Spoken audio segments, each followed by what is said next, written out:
baliwala na talaga ang Biblia. Tingnan natin ang video.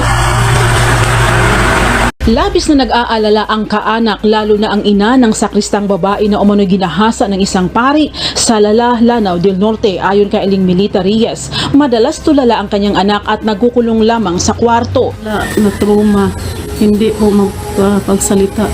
Sa labis na kahihiyan ay nagpasya ang mga ito na umalis muna sa kanilang tahanan at pansamantalang ilayo ang anak. Subalit ang isa pang masakit anya ay inalok umano siya ng 100,000 piso ng isang pari na kaibigan nila at kaibigan din ng sospek ng paring si Rene Regalado upang iurong umano ang kaso. Hindi po ako nagsalita sa kanya. Sabi ko sa kanya, pag-isipan ko muna pader sa nangyari sa aking anak.